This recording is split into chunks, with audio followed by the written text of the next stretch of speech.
Sorry. Well, maybe we need to cut that out. Well, I know, I don't know how extensive your research is, Tess, to work out who are the hot ambassadors for the Australian diplomatic mission around the world. I'm going to be quiet now. I'm not going to say anymore. The presenting sponsor for Socially Democratic is Dunn Street. Dunn Street is a campaign agency that specialises in community organising. We only work with people and organisations who want to build power to make the world a better place. And if you want to create change in your world in 2026, then hit us up at dunnstreet.com.au. A special shout out to all of our Patreon members. If you want to join those wonderful supporters of our podcast and financially support our show so we can continue to produce great episodes each week, then we encourage you to click on the link in the show notes and subscribe to the Patreon of Socially Democratic. And finally, today's episode is brought to you by Maurice Blackburn Lawyers. For over a century, Maurice Blackburn has stood up for fairness, championing the rights of everyday Australians and shaping landmark legal reforms. Today, they're harnessing new technologies to make justice more accessible, more efficient, and more responsive to the needs of modern Australia. All right, let's get on with today's episode. We are taping this one on a Monday afternoon on the lands of the Wurundjeri people. Happy New Year to everyone tuning in.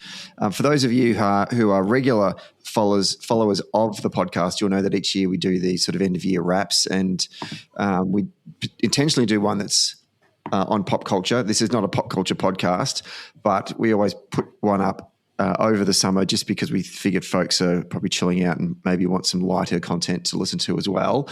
But we do it through a political lens. We tend to cover TV shows or films that have political content to discuss. And to help me unpack our pop culture episode this year is my good friend, and as I call her, the Social Democratic pop culture correspondent, Tess Farrell. Welcome back to the show. Thanks for having me, Stephen. It's a pleasure to be here. I very much enjoy being your pop culture expert at the end of every year, so I can't wait for another good app. We do chuck in one maybe every sort of middle of the year as well. I think the last time you and I spoke was leading up to Easter, and we sort of did a very Catholic pop culture podcast because we unpacked the Conclave film and the series Say Nothing. Which was excellent, but also showed a few gaps in my religious knowledge from my Catholic education. I think I was a little embarrassed at the end that I wasn't quite as up to date with my religious knowledge as I should have been, but still we gave it a red hot go. And then the Pope died. I know. I think we sort of talked about when are we going to get another conclave to see in real life, but I don't think we were thinking that it would be so soon. It was like a couple of weeks later that Pope Francis passed away, and then we actually went through. Yeah, very spooky.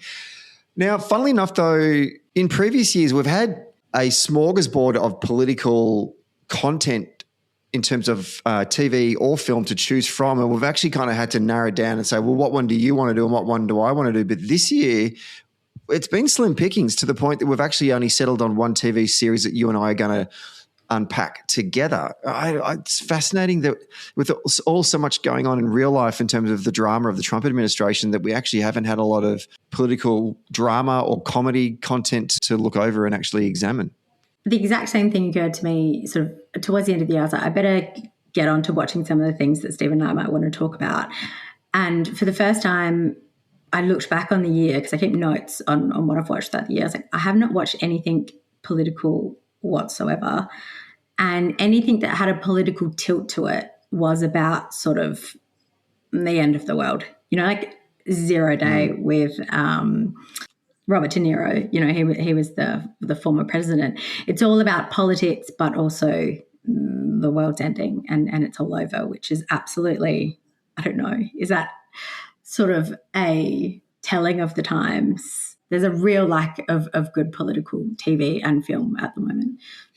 I wonder if the chaos of the Trump administration, that is, like if you had a time machine and went back to talk to folks in either like the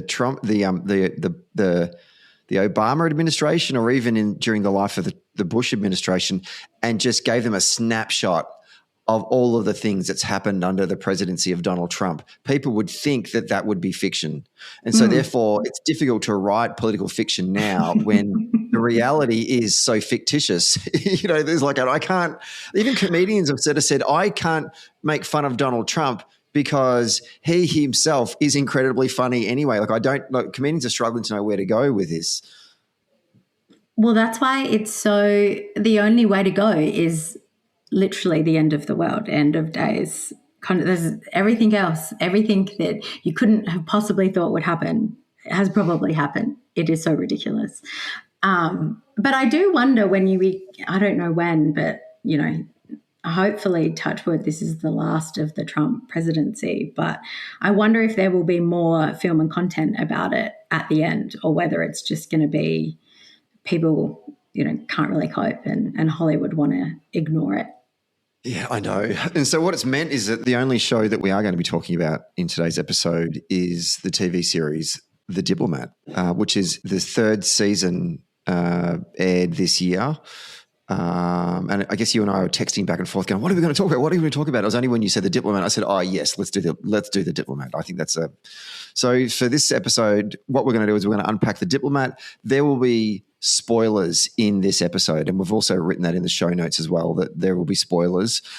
So if you haven't seen the show and you do want to watch it, then I would suggest you stop listening to the podcast now and come back and have a listen afterwards. But if you have watched up through until the end of season 3 of The Diplomat, then I think you will hopefully enjoy this particular podcast as we sort of review the show and our reflections on it.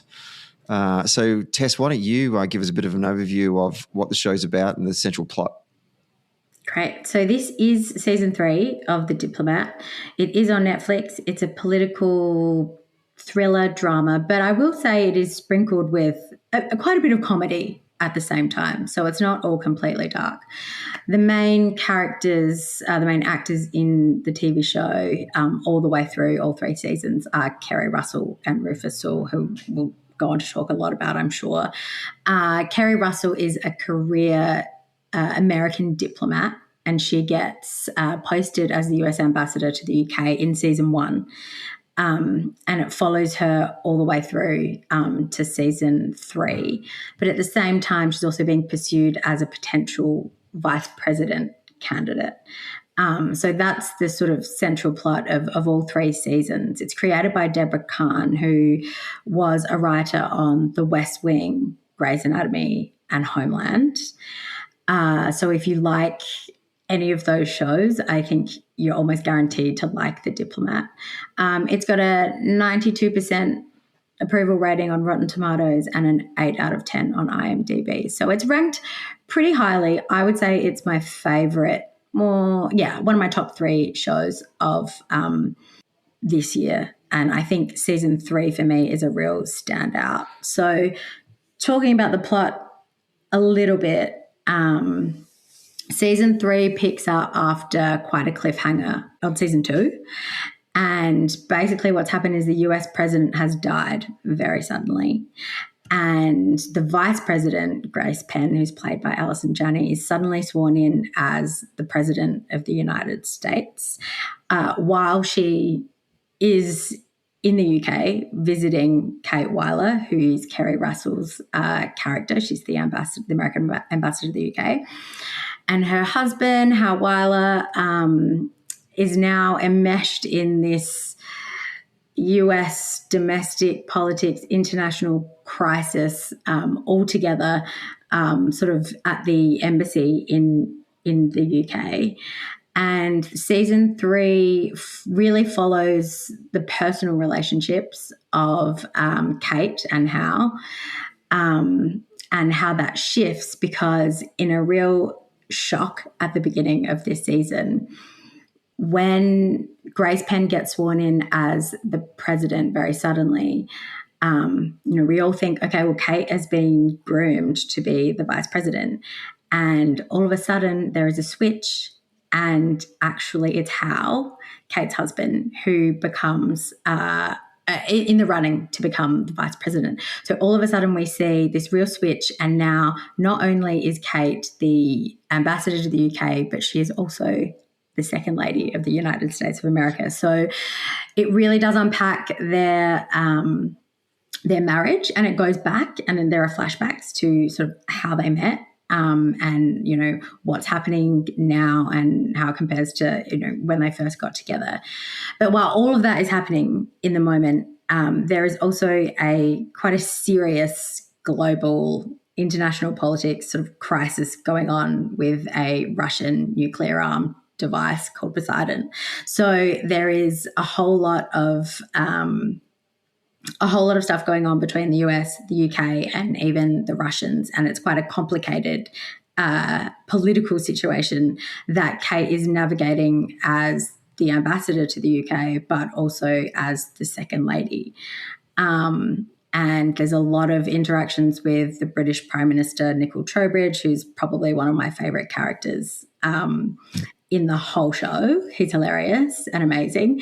And yeah, this season 3 is basically chaos, and it sort of mirrors the chaos in Kate and Howe's relationship. So now he's the vice president, she's the second lady, also the ambassador to the UK, and also the sort of, I would probably say the eroding relationship between the US and the UK on a sort of an international diplomacy level. And it's there are quite a few twists and turns all the way through this series. And a lot of it is about, you know, the decisions they make and what's right and what's wrong, and who are the good guys and who are the bad guys. And that's basically it. It's fairly crazy. Did I miss any plot lines, Stephen? No, I was smiling as you were just going through that. So I was going, Tess, this is actually a really good summary of the show in its simplest form, because there is complexity to it as well, right? There's so much that happens in this particular third series, and I think that's what makes this series probably the best out of the 3 is that it's fast paced. There's not many kind of, in a modern day way in which we consume television, where we are always constantly in lulls of a TV show. What do? We pick up our phone and we start looking at things, right? We get distracted. And this show's pacing works well enough that there are a few moments where you feel the need to pick up your phone and start searching something else. I thought it was, really, really fast paced, and one of the strengths of the show. Yeah, and I will say, if you have watched season 1 and season 2 and you were like, I could give or take season 3, definitely watch season 3. And given all that I've just said, I know it sounds like there's a lot of spoilers. I think you'll be surprised still when you watch it about how it all actually unfolds and the intensity of it. And you're right, it is extremely fast paced. So it is a good watch. Much like our Mad Men, the first season was a great foundation season for that whole series, and then season 2 actually was a little bit slow, and I think the writers learned a lot from that second season, and then season 3 of Mad Men is actually where I think it really starts to take off and then becomes the show that we all, those that did love the show that we all know and love. And I think there's a similarity here with The Diplomat, in that the first season gets your attention. The second season was okay, but I thought there were elements of the show where I was going like, oh, come on, let's get to it. And then obviously it ends with a cliffhanger. I think I actually watched it on a flight. I just downloaded every episode of the second season, mainlined it on one long haul flight. And I actually think I said out aloud, oh, fuck off, at the end without forgetting. I forgot where I was at the ending of the season 2, which then set up season 3 to be, season 3 is like that. And I wonder if, yeah, I don't know. Like Succession was similar as well. Succession had some seasons there that were a little bit slow, and I think the writers learned and adapt to it and made it what in the end responded to, I guess, feedback they were getting from critics, and then it took on that feedback. That made us all the better TV watching as the seasons unfolded. Well, do you know what? I did not like season 2 at all. I remember it just being like, I don't know, I think I did finish it, but I didn't want to pick it up at all. But my partner started watching it, and I was sort of watching it as I was playing on my phone in the periphery while he was watching it. And then all of a sudden I found myself putting down my phone and being like, hang on a second, wait. I think he was on episode 2. And I was like, hang on a second, what's happened here? And I made him go back and watch season 1. episode 1 of the season and episode 2 again, and then we ended up watching it all together. But I was not interested. I was like, yeah, put it on. I'm going to play on my phone. So that's why I said if you've watched 1 or 2 and you weren't planning on watching it, pick it up, because I really, really enjoyed it. So I wouldn't have watched it otherwise. I don't think I would have watched it. I don't want to. We'll get to themes and of the film and strengths and whatnot in a moment, and just sort of reflections. But can we talk about Keri Russell for a moment? And the reason why I want to do this is I read there was a long form interview with her in the October edition of the New Yorker. Mm-hmm. And Keri Russell is a year younger than me, so we're both of that Gen X generation, and sort of I feel like my life has followed through her television career. And reading this article, it was really interesting getting a sense of who she is. And I would say she's the reluctant actress. I always have a cynicism of actors and actresses, because I think because by nature of their job, they're just full of shit. And reading this article and this interview with her, I was like, oh no, you're not full of shit. I don't think you actually want to do this. Like, I think there are moments where you're like, I don't like the fame, and I think it's genuine. I don't think it was performative at all, and going back, obviously she was discovered at the age of 15 via a Disney casting call, and she entered sort of this business without this ambition for stardom, as opposed to, I guess, other people that were on the Disney program. As a teen and as a young adult, she was very sexualized and typecast and exposed to these adult pressures, but as a young person. And I think she's reflected on that, and she reflects on it in the article about being super uncomfortable with this. But then obviously she gets cast in Felicity, and that made her the it girl. And this, but people were obsessed with her, and in particular her haircut. And she said she found that incredibly overwhelming. But despite the show's cultural impact, she felt exhausted by all the press and the scrutiny and just the grind of having to turn up every day and act.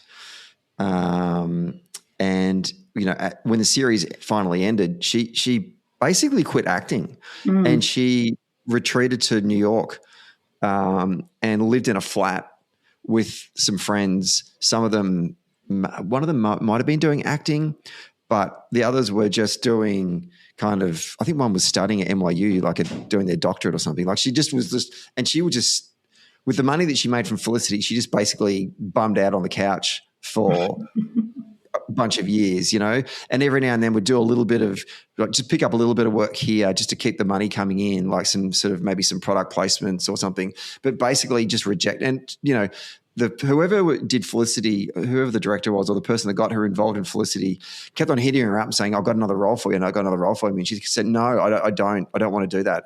So she literally would just go out, she'd live the life like you and I would live, in terms of just going out on weekends, partying, having a bit of fun, chilling out during the week, and just taking it easy, which is hysterical. And she calls it the lost years, and she loved every minute of it, which is just not what you'd expect, right, from other actresses or actors who built up this reputation and going, right, I've got these foundations. What's my next jump? Where am I going? And she completely rejected it.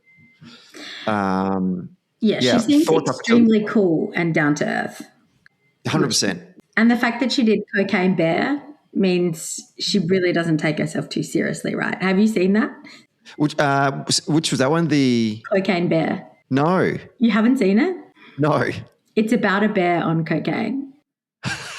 It was only a couple of years ago, and I think it was after The Americans. So right, I've not even heard of this. She just doesn't take herself too seriously, which is great. Yeah. I sent you a video. I texted you a video before. One thing she did the Always film clip before she got on Felicity. She did look quite young in that film clip. Yeah. Which is worrying. Just sidebar, is that one of the most quintessential 1990s rock ballad film clips you have ever seen? Like, the acting is terrible. It's over-dramatized. Everyone's in 90s. It's just, the fashion is so 1994. I loved it. I mean, Always is my favorite Bon Jovi song of all time. Really? It's amazing. Well, I'm Filipino. It's like a household song in every Filipino house. It's sort of compulsory to know it. So I can bet that I hadn't watched that film clip until just today, since, probably the 90s. It is crazy. Why there's a Dr. Seuss hat in it for some reason. But her hair is definitely the standout. I hate to reduce her down to her hair, but her hair in it is so beautiful. Yeah, iconic. So then she agrees to come on and do The Americans, playing Elizabeth Jennings. And she said it was the most complex role in her career. And the show obviously explores intimacy and identity and marriage as much as it explores espionage. And I don't know, I'm interested to get your thoughts on the Americans, but I put The Americans in my top 10 TV series of all time, in that what I would call the binge streaming era of television. So basically when HBO sort of reinvented what television, how we consumed television, as opposed to when it used to just be like, you know, like Seinfeld. I would watch Seinfeld on Tuesday night at 7:30, right? And you had to wait a following week. I'm talking about the period where you could grab all of it and just watch it. And I have The Americans in the top 10, up there with Breaking Bad and The Wire and The Sopranos and all those other TV shows. It's such gripping television, and it really was made by the performances of her and her co-star who played Philip Jennings. I always forget his name, but in the end, Matthew Rhys. They are now they're an item. Then no, and they have a baby or a child. I think it's quite. She was pregnant, I think, in maybe season 2. They got together before, or just as in season 1, and I think she was pregnant in season 2 of The Americans with their first child. And apparently, she talks about it in that article I was talking about in the New Yorker, and how obvious everyone knew that they were seeing each other. They hadn't told anyone, and they were trying to hide it. But it was just there was so many tells that the cast were like, "You two are definitely seeing each other, but we're going to respect your privacy, and we're not going to say anything." So when they eventually came out and told everyone, we're like, "Oh wow, what a shock!" We're going, "Well, you knew for like 12 months." The Americans. What do you think about The Americans? Yeah, for me, I actually only watched it maybe 2 years ago. So after it was, well and truly finished. And I think that's probably one of my favorite television series, drama of all time, I reckon. It's incredible. I'm only halfway through watching The Sopranos for the first time, so I can't say where it sits alongside that. But I was fully gripped, and everyone I know was fully gripped by The Americans. Everyone I know really enjoyed it, and her performance especially, like she was such an enigma. Like it was, I loved it so much. So that's definitely, I reckon it's probably in my top 5 series of all time. So one of the things that came out of that read anyway, and I really recommend folks, if you do have a subscription to the New Yorker and you like Keri Russell's work, you should read it. And one of the things that I took away from it was, she still, even to this day, remains completely skeptical of award ceremonies and award culture and lobbying, and prefers to lose an Emmy than give a speech. She doesn't want to get up and give a speech. She actually says, "I don't like doing that. I don't want to get up and be the center of attention." And sort of that sort of classic Gen X figure of resisting the pressure to want more. As I said, I think she's the reluctant actress. And I only say that because I feel like her character, the real life Keri Russell, kind of plays out a little bit in the character of Kate Weiler. Like, yes, I know that her character wants to be the vice president, but she doesn't really want to be the vice president. And I think there's a tension in her throughout, and doesn't want all the trappings that come with being the ambassador to the United Kingdom for the United States. Staying at that huge big manor that the ambassador gets, and having all the staff and all of that kind of stuff. You can clearly see she's very uncomfortable about that. The way she dresses, how she does her hair, the clothes. She wants to wear comfortable clothes all the time. Doesn't want the big ball gowns and all the ceremonies that she has to attend in her capacity as being an ambassador. She clearly is uncomfortable with that, her character. And I think that in real life, I think that's what Keri Russell's like. So I don't think she needed to act too much to actually portray that. Yeah, I think that's right. And it almost, as much as Kate is a character, is an incredible character, it did sort of feel like we were just watching Keri Russell in the show. Like, I feel like she could have just been an ambassador. But I think you're spot on there with, Kate is an incredibly capable and talented professional, and so is Keri, and they are very similar. Any other thoughts on Keri's character, Kate, before we go to Rufus Sewell, who's the husband? I don't know. She's just a joy to watch. I just want to watch her. I kind of want to be her, and I'm not sure whether other women will feel the same, because even though she doesn't want the glitz and glam, she still, to me, looks really glamorous and amazing, and she's so smart and she's so talented. So she's a real pleasure to watch. And yeah, I know we'll talk about how now, but I just loved their relationship and the dynamics between the two. Roger Ebert said, although we've spent 3 seasons with Kate, we rarely see what she truly feels. She wears an array of masks that obfuscate what's underneath. This device gives us a leading character whose unmasking is a roller coaster of emotions and motivations. I think that's a very apt description of Kate Weiler. And we all see this unravel as we go through this episode of this season. Rufus Sewell, who I kind of call, I know that guy kind of character, because you've seen him in so much, but unless you've sort of become an absolute pop culture nerd, you'll have to sort of remind yourself what you've seen him in. But the last thing I remember him being in was in the Man in the High Castle, which I don't know if you and I have ever spoken about either offline or online, but it's a TV series that I really got hooked on when it came out many, many years ago, based on a book. And it was very dystopian. It was as if when the Nazis and the Japanese won the Second World War, and so the west coast of America is run by the Japanese and the east coast of America is run by the Nazis. And he plays a high commander Nazi that's basically running the Nazi operation in the United States. Evil character, but I loved him in that show, and then I loved him in this series, The Diplomat, as well. Is there time travel in that, or are there two worlds operating at once in the Man in High Castle? Yeah, we get introduced to this time travel thing late in it, and it kind of annoyed me a little bit, and that's when I was like, so don't do that. Yes, yep. I did really enjoy the Man in the High Castle, and that's the only thing. Oh no, I mean, a lot of other people will know Rufus Sewell as Kate Winslet's boss in the film The Holiday. Jasper. Yes, which I watched on the flight home. And you're like, there he is, there's Hal. And he's such I was like, a prick. Oh, God, Hal, look at you, you're a prick here as well. I know.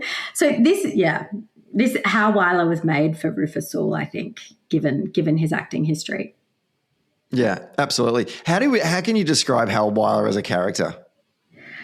Oh, I don't know. Just, oh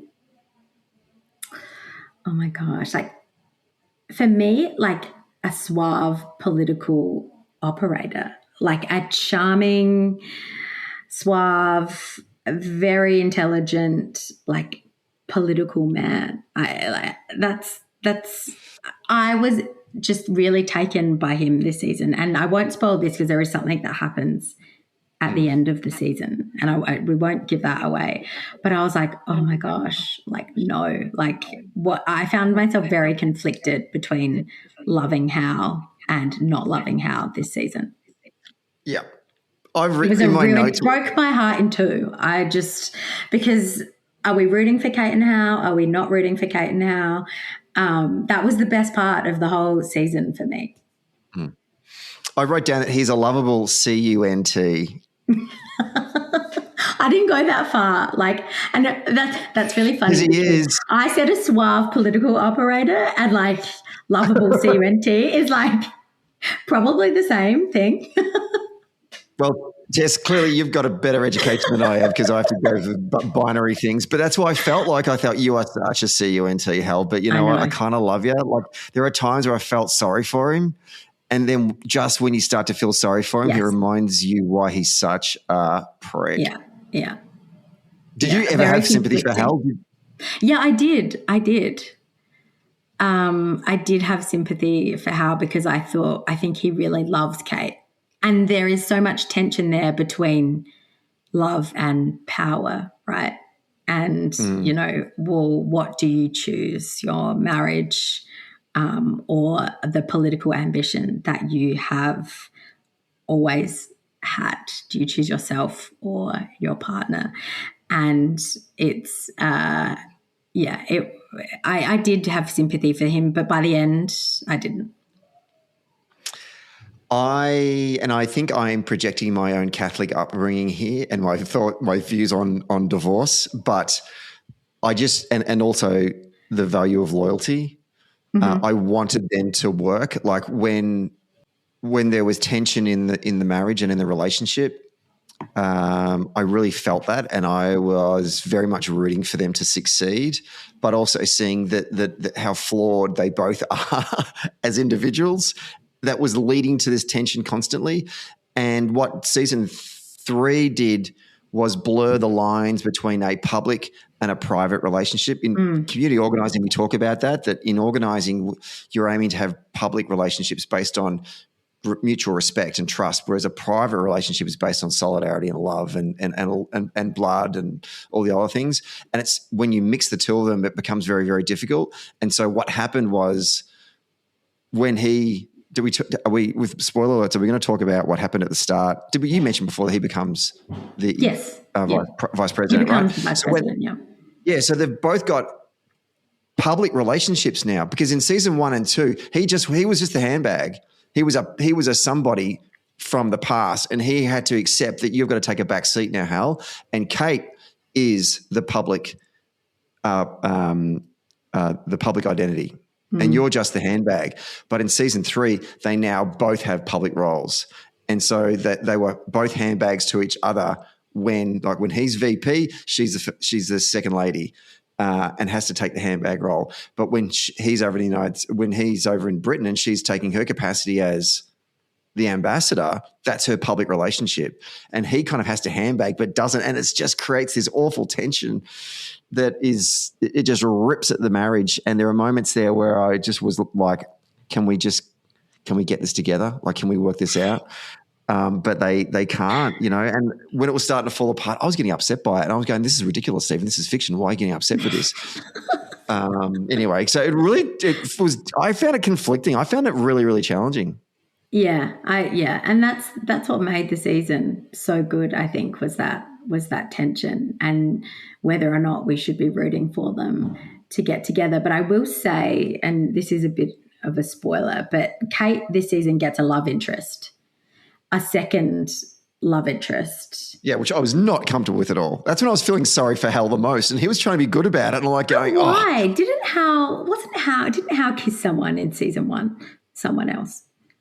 Oh God, I can't remember. But he probably did. It was terrible. I would have been upset about that as well. Like, come on, man, it's Keri Russell. What are you doing? They brought in a new love interest for Kate, who's played by Aidan Turner, who I love. He's an Irish actor, and but I don't know if this was on purpose. I'd be interested to find out. But I did not enjoy that plot line, and I did not enjoy her relationship with him. Why? So I just didn't. It didn't work for me. I didn't really see the chemistry. I don't know what it was, so I don't know if it's on purpose or not. But that pushed me towards Hal. Definitely. When seeing her and she strikes up a relationship with a British spy, I guess. And yeah, that pushed me towards Hal instead of making, me want like sort of what Kate wants, I suppose. Yeah. And there's a couple of key moments there where she suddenly realizes that, I actually love Hal. And that's when that's when I started to melt. I was like, oh, thank God. And then, of course, other things happened, which we won't talk about. But it's like, oh, man, it's tough. It's tough. Look, before we move off Hal, is there anything you want to share on Hal? Because I kind of want to go on to some of the other periphery characters and get your reflections on them as well. Oh, let's do it. The Alice and Jenny, who we all remember as CJ Craig or Craig in Australia from The West Wing. And also we get reunited with Bradley Whitford, who played Josh Lyman, who was the Deputy Chief of Staff in The West Wing. Different roles, though, this time because Alison Jennings playing the Vice President / President and Josh Lyman's playing her husband. And I reckon it took me at least 5 episodes for me to not look them as CJ Craig and Josh Lyman. I was waiting for where's Josh's backpack? What's going on in here? But eventually, I know. Eventually, kind of got used to these two characters playing different people. But the fact that they were cast opposite each other was just so weird. I don't know. I don't know how you felt about that. I just thought that was a bit nostalgic. I loved it. Bradley Whitford's character was amazing. He was incredible. He was so sort of like warped and. I loved the relationship between him and the president, his wife, but also the dynamics between Kate and Hal, and what do you call the first husband? So played by Bradley Whitford, and Alison Janney as well. It was those were some of the best scenes, because I'm so fascinated by that, the dynamics between the president and the vice president and their spouses, and how much time they have to spend together, and how they interact. I thought it was really good. And the other one tonight, you mentioned Rory Kinnear, who played the UK Prime Minister, and Nicole Trowbridge as well. And folks will probably remember him from The Bank of Day, that film, which I think they made a sequel to, which I've not seen, based on a true story. And also he plays Tanner in all of the Daniel Craig editions of the Bond series as well. So he's pretty famous. And a guy that's actually got a lot of experience in acting on the West End in the UK as well. So he's a very trained actor. He, like you said, there's a bit of comic relief with his character. He's a bastard as well, though. Like, I mean, we'll talk more about some of the categories later on, but he's funny, but he's not likable, is how I feel about him. Yeah, that's right. He's exactly sort of like a cutthroat prime minister would be, I think. But yeah, he definitely provides a lot of the comic relief throughout the whole season. And the relationship that he has with Kate Weiler, like, he's delicate. Like, he's like a ticking time bomb that could go off at any moment. And she's kind of like, she's almost like the Trowbridge whisperer in some respects. He likes her for whatever reason. Partly he admires her, but I think partly he probably fancies her as well. So yes. There's that element. And so she knows that and plays into that. So it's an interesting relationship that goes on between. And that's her job. Her job is to represent the United States government to him as the Prime Minister of the UK. So, good, yeah, just Rory Kinnear, more of him. He's excellent. Themes of the film. We touched on a little bit about it, but obviously one of them, sort of this women in power, is one of the key themes that run through this. I want to sort of get your thoughts on the strengths and weaknesses, or not even the weaknesses, but how did you think that they sort of handle that as a theme throughout the series, particularly in the third season? Yeah, I think women in power is sort of interesting because you have Kate, but then you also have the president. So when Alison Janney becomes the president, and all the things that go along with that. I loved the discussions, in about, we could do that, but I'm a woman, so I can't do that. And what do they wear, and how's their hair, and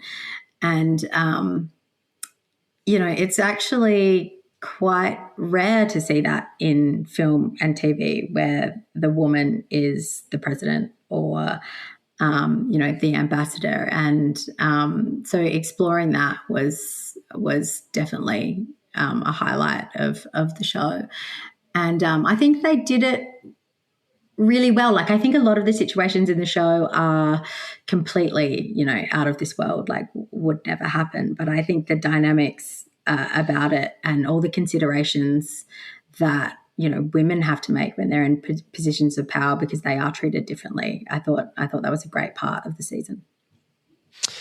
And there are other women in the show that have leadership roles too. Obviously, Idra Park is the character who's the CIA London station chief. So she's in charge of the spooks based in London, as well as the chief of staff to the White House for all of the two presidents that we've experienced. Yeah, Billy Appiah, another woman as well. So is it the Beckford test where is there a scene where two women are talking to each other and not talking about men? I think they pass this test on a number of occasions, because we have so many moments where we find ourselves where Keri, where Kate Weiler would be talking to her CIA chief, or the president, who was a woman, or the chief of staff, and vice versa throughout. And often those conversations, whilst are subtle, are really talking about power and having to deal with the men. There are times where they're talking about the men in their lives, but they're also talking about how they're just sort of managing their own work as well. I loved the scene when Kate gives the new president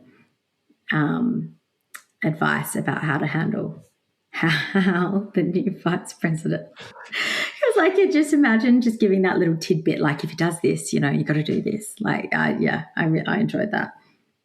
And I think someone checks her as well. Is that the scene where you're talking about, where someone checks her and saying, are you giving us advice about you as the wife, or you as the That's right. That's right. She does. The president says that back to her. Yes. And it was awkward. Like, it was truly awkward, right? It was.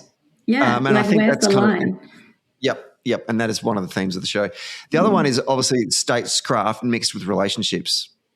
Yes. And you sort of touched on it a little bit. Obviously, Keri Russell's character has an on-again, off-again relationship, will they, won't they, with Austin Dennison, who is the UK Foreign Secretary. Good-looking bloke, sharp dresser, as well as that new character they brought in the new season, that MI5 or MI6 operative as well. It's sort of the blurring of relationships into private relationships whilst trying to play the diplomacy role, and also as well the relationship that she has with the Prime Minister of the UK too is also a bit interesting. There's a bit of sexual tension going on there as well, which I find fascinating. And it makes you think. I mean, I know it's all completely, fictional, but it makes you wonder what sort of the dynamics are that we will never get to see, or we don't see behind closed doors. We only see the public-facing stuff. Like, who knows what goes on, in those grand ambassadors' houses or the White House or wherever. Yeah, and I think that's one of the weaknesses for me, or maybe I think sort of a recommendation to someone who hasn't watched the show. You need to suspend disbelief 100% of this being even close to what statecraft actually looks like, and just embrace the drama. And I think if you read a number of the reviews, they kind of sort of say that as well. Look, don't enter into this thinking that this is going to be an accurate portrayal of how diplomatic negotiations work at this senior level. They're not all trying to get up each other. It's not like, look, it's not as bad as Bridgerton, which is basically soft porn, but there is a lot of, will they, won't they kind of romance. I just don't think this sort of stuff would ever really happen. I mean, I hate to talk about looks, but there's no one that looks, I don't think there are any ambassadors that look like Keri Russell currently, with respect to the ambassadors of the world. Sorry. Maybe we need to cut that out. Well, I know. I don't know how extensive your research is, Tess, to work out who are the hot ambassadors for the Australian diplomatic mission around the world. I'm going to be quiet now. I'm not going to say anymore. Any other weakness? Any other strengths or weaknesses for you? No, but for me, the strengths definitely the strong sort of like character dynamics. So, especially between Kate and Hal, and the pacing. I mean, I think do all Netflix shows have the same pacing now so that we don't look at our phones? I'm not sure. But, that's definitely strengths. This probably isn't a weakness, but, this season was a little darker than the others, wouldn't you say? And maybe it's just the seriousness of there being a nuclear weapon and the real intensification of Hal and Kate's relationship and their problems. But it was a little darker than the first two, I felt. Yeah, there are. But there's also some light moments as well. The scene when they're at the they're at the president's private residence, right? Yeah. The house with the pool. Is it in Massachusetts, or like it's maybe like New Jersey? It's up in New England somewhere, right? Yeah. And they've got a pool, and the lengths that she goes to try and insert herself in the meeting that she can't get in because Hal is not taking her phone calls was hysterical. Completely unbelievable. Like that would just never happen. And jumps into the pool with the first husband. Yeah, just bonkers. And part of it, that's where I there's a border of, is it a strength, is it a weakness? Because part of it I'm going, you wouldn't do that. That is just so stupid. You'd probably be arrested if you did that. I think so, right? Because I think that it's maybe not a weakness of the show, but it's a weakness of her. She's a flawed character because she's talented and she's incredibly competent, but she's a bit of a mess. And often that plays out in her decision-making processes and her behaviour. And I think she can be rash, like jumping in the pool, which is unbelievable, right? That doesn't happen in reality. Like, yes, no one who. No, we also have to remember that her previous appointments have been, well, she was in Iraq, before this. So it's a big stretch, isn't it, from sort of working, at an embassy, somewhere so different where now she's all of a sudden the second lady and she's got all these things that she's meant to do and conform to. Yeah. Any other bits that were of note to you? Normally we do music, locations or costumes. Anything that stood out for you? For me, it was just the locations were pretty great. Yeah, they're beautiful. And I think some of them are real. And I think some of the US embassy in London are real scenes, real locations. Yeah, 100%. They filmed. There's a whole bunch of scenes where they did film in the foyer of the US embassy in London. It seems like the scouting location person just got on the phone and asked who did the same job for The Crown and Bridgerton and other Victorian period dramas in the UK. Hey, where did you go for this and where did you go for that? Oh, I definitely use this one and definitely use that one because they all looked eerily familiar and very grand. Do you think this works better as a film or a TV series? I think a TV series, there's not enough time to explore the characters and plot in a film. I wouldn't have thought. What about you? Yeah, no, I'm the same. There's not enough time. There's not enough time to unravel these relationships and then re-ravel them back up again in a 2-hour film. And this works way better as a TV series. Would you buy the soundtrack or would you just stand in the booth at Sanity and listen to it for a while? Music was not memorable for me at all. I can't remember a single song, so I'd be listening to it for free in Insanity. Yeah, it's just score music. I don't think there's no kind of key sort of pop song, current or old, that they reference that you'd go, oh, killer tune, you just brought that in there. What would a Herald Sun headline report this story? I've got a couple. I don't know. Did you do any research on this one? Yeah, I've got Love, Lies and Launch Codes, the marriage shaking global stability. That's good. And then man bags, in inverted commas, vice presidency, because he goes from being the handbag to the vice president. What have you got? I got ambition over vows, inside the toxic power marriage, rocking world politics.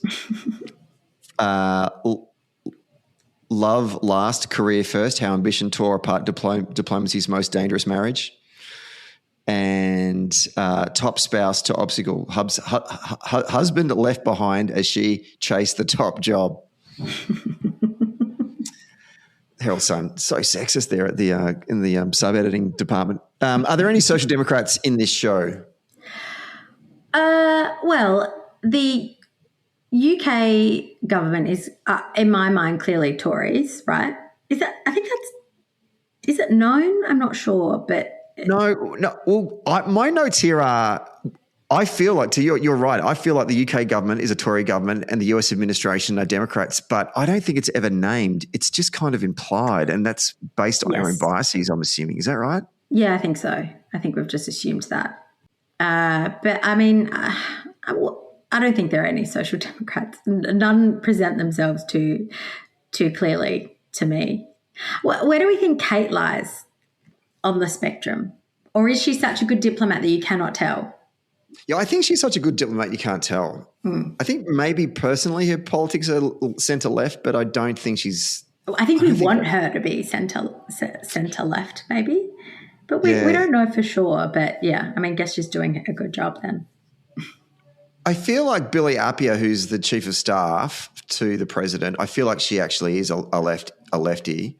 Yeah, and that she would run for the Democrats eventually when she moves from being in the back office, would be my vibes. Alison Jenny, the president, Grace Penn, certainly by her actions suggests to me that they are not very socially democratic values in the and would be quite Republican actually. Sorry. We do know that Trowbridge is a Conservative because Meg Royland was a former campaign manager for the Conservative Party. Okay, yeah. Yeah, so they do say that. But we don't know about the Americans, I don't think. No, I don't think so. But I could be wrong. I need to go back. I could have checked that more, but I didn't. Is there a Kevin Rudd, Julia Gillard, Bob Hawke or Paul Keating in this film? I hate giving these comparisons. So I feel like I'm going to get in trouble. But you go. I think Hal. There's a young Paul Keating in Hal. Okay. Yeah. He's 3 steps ahead of everyone else. Yep. A lot of the times he knows what's going on, and I feel like that's a real Keating move. Mm-hmm. There's no unifier in this film like Bob Hawke. And, I'm not touching the Kevin Rudd one. It's ironic that Kevin Rudd is now actually an ambassador. The ambassador, yes. Yeah. So you could actually make an argument there is sort of a reverse career thing going on there with some of the characters in some ways. But, no, I think Hal's got Keating vibes for me for sure. Okay, good. I see that. Mel Colston Award, most likely to rat. And I think that we need to do a reverse award here. Who is most likely not to rat in this show? Because there is a lot of rats and there's a lot of double crossing going on in amongst all of these characters. Agree. They're all ratting. The president, the PM. I mean, the PM sensationally rats on a deal. The PM is crazy. I think he's my favourite character besides Kate. Yes, they're all rats. I mean, the least likely to rat is Kate, right? Surely. She's probably the only one. And maybe her staffer at the embassy. We haven't actually spoken about him, which is no, that is a good plot line too. Yeah. But yes, I think you're right. Kate is the least likely to rat in a very, very bad list of people who have got high rat intentions in the way they conduct themselves in state affairs. And I'd put I'd put Trowbridge as number one. He wins the Mel Colston Award as most likely to rat, from my mind. Yeah, agree. Who's the weakest link in terms of being a character? There are a lot of characters. I know we haven't gone through a lot of them, but there are a lot more. For me, the weakest character is Kate's love interest this season. The guy from the British spy. Like, I don't know. I don't know if I needed that or not. The only good part was when Hal finds out. Yes, Callum Ellis. I think Edra Park's haircut is the weakest link in all of this, the head of CIA. The mullet, it's just on a man or a woman, I've never seen it being pulled off. I will say, so I don't love the haircut, but I would have liked that plot point to be explored a little more, because she gets into some serious she gets herself into quite a serious situation. Well, maybe Kate gets her into a serious situation. 100%. Despite her terrible haircut, she's actually the one who I think arguably has the best political judgment, and she's not even got a political background. Her job is actually she's a spook. Yeah. And her advice 9 times out of 10 is on the money and is sound, and the rest of them just ignore her the whole time. Hence why they constantly end up in the shit. And then last one is ratings out of 5 national exec quotas. How much would you give it? I'm going at 4.5. This is good. This is a solid 4.5 quotas. Yeah. I gave it 3.5 quotas. Oh, really? Okay, interesting. I enjoyed it, but I'm a hard marker, I think, and I'm not prepared to give away full 4 quotas. Fair. Geez, this episode went quick. Good pacing on our show as well, by the looks of it. Now, before we go, recommendations of TV shows that you have watched this year. They don't or films. They don't actually have to be political, but if you want to binge some stuff on your recommendation, Tess, what should our listeners check out this year over the summer? Okay. I'm going to go a bit rogue, but my favourite show that I landed on this year were Traitors. It's actually a reality series. There are UK and US seasons, but basically all these semi-celebrities go to a castle in Scotland, and 3 get nominated as traitors and the rest are faithful. And then in the castle every night, the traitors in secret murder someone and they get banished from the show. And then every night they all actually collectively vote off someone who they think might be a traitor. And the UK season, it sounds ridiculous, but the UK season had Jonathan Ross, it had Stephen Fry in it, it had Joe Marler, who's a rugby player for England. It's incredible. So just a light watch for anyone of all ages. I found that really good. The Studio on Apple with Seth Rogen, really strong, good comedy, hilarious. And Sinners was my favorite film of the year. So that's Michael B. Jordan and Haley Steinfeld in a vampire thriller, which is it's a lot smarter than just a vampire film. And I'm a wimp. I don't like horror films, but I really, really enjoyed this. So they're my recs for the year. They're my top. And Slow Horses season 5. Anyone who hasn't watched Slow Horses, always watch. Just watch it. Just turn it on. You'll love it. Yep. Well, that's my first recommendation was Slow Horses. I loved it. I hadn't even heard of it until this year, maybe, or maybe over the summer, last summer. Gosh. Yeah, my brother had told me about it. He said, "Oh, Stephen, have you not seen Slow Horses?" And I think I watched the first 3 seasons in the space of like a day and a half. I didn't leave the couch. Yeah, they're so good. Loved it. Jackson Lamb. I think we may have. That character is such a good character. He's amazing, and he recently got knighted, I think.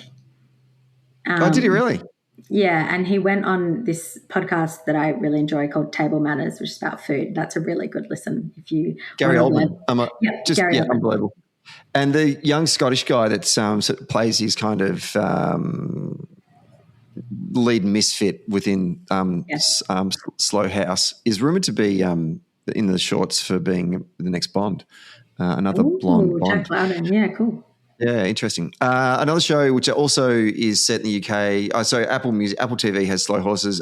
Department Q, which is on Netflix, which is an adaptation of a Danish thriller, is set in Scotland. It follows this guy called Carl Mork, who's a detective, and his assistant Assad as they reopen a cold case that has twists and all sorts of stuff and dealing with personal struggles. And it's set in Edinburgh and in an island up in the Northern Hebrides. And I joked with my brother saying, how is it Outlander? Is it Outlander is the film that all of the Japanese and German tourists go to Scotland to go check out the Isle of Skye? I didn't know that. Because of its beauty. I guarantee you the darkness and the twisted storytelling of this is meaning that no one will want to go visit this particular island because bad things happen on this island. But it's a great TV show. I loved it. And Stranger Things, I'm just looking forward to that coming out. I'm gripped. I'm just like, and if you looked at my Instagram reel, it's just feed is just Stranger Things predictions of what's going to happen in the final. Okay, is it really that gripping?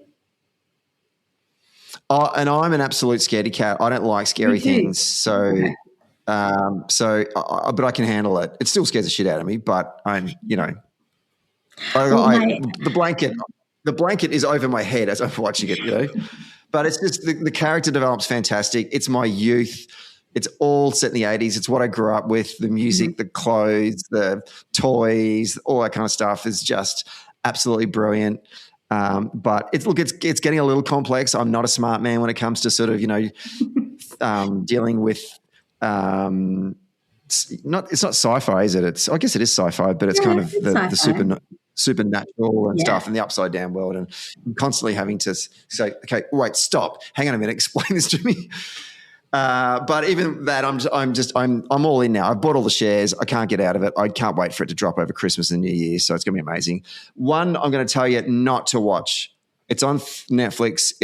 It's also a political thriller. It's called House of Dynamite.